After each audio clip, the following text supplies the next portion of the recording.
nababalik ang TV ka. Ay, nababalik ang TV ka. Si Salsa, awang ka pa spirit source of rap 2 of Pagkalaklan. Ngayon, nagkakalaga doon ito ito po ang ballpen ng unang panahon. Nagbebenta po si Miss Rectalyn Gonzalez. Alam niyo po magkano po? Ay 1,000,000. 1,000,000 po. Ngayon po, interviewin na po natin kung sino may daw, sino ang nagbebenta nito ng 1,000,000. Ilan taon na po kayo? Mukhang masama po ang pakiramdam. Hoy, liga na! Kamarin na yung reporter niya! Ngayon po, may nagsagasal. Binagyan po na sa dasal. O meron po spirit mo. At meron po may pinakamatali na si Jacqueline Gonzalez po. Ang pinakamatali na Bakit mo nga, kapit mo nga, kayo ba ang kalino kayo? Ano kayo? Gamit ang tatay-tatay kayo. Dito mo muna magre-report ngayon? Si Raynalyn po Gonzalez kaya nagkipag-away, nagsasabi ko sa sabi niya eh. Hindi ko alam sabi niya, kaya po ngayon, there's so much information! Ay, sabi pa siya! Good morning niyo po. Baliw na po lang. Hello? Halika na. Kaya po pumunta tayo sa private school na kaya alam ko siya eh.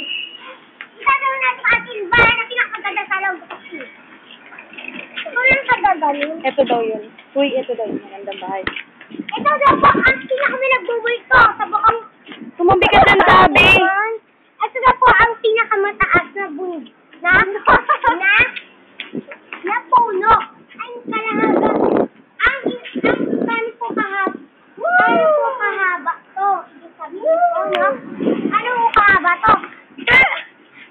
150 street po ang haba nito o ang taba. Ngayon po mapapanood natin. Sino ang talaga ang nakikitira dito? Na siba? Na white lady ba? O hindi? Hindi daw po ang nakatira dito. Dapat dun ka, oh! White lady po ang nakatira dito. Pero so po, marami po, ito pong itil na puno na to ay nagkakalagang 55,000 pesos. 55 million pesos. Ngayon po, sa ano po natin, meron po doon ka rin, oh. Meron po isang pintuan dito. At tapos po, pupunta tayo sa mga na lupa. Ito daw po ay may mga nakikita ng duwende. Duwende daw po ito na mabait. Matulungan at sasabihin na po natin ang wish natin.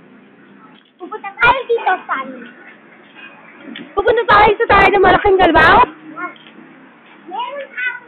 Meron pong ditong aso na nag-wish. Dapat po kasi, dadapak tayo Hindi sa abang. Si Kabang na naputol lang Ibubulok po natin sa lupa. Why? Walis na po si Kabang. Ang wish po natin ay maging Ako, wish ko maging mayaman. Okay. Kaya po, pupunta din po tayo doon sa pinakamahal na puno. Pistons. Halika po. Eto daw. Ito daw po ang pinakamalaking bahay ng duwende. Sa Leyte City. Hindi ko papansinin. Sabi, halika po. Dalawa na kayo. Nakasang. Ha? Wait, lady. Ha? Wait, lady. Oh!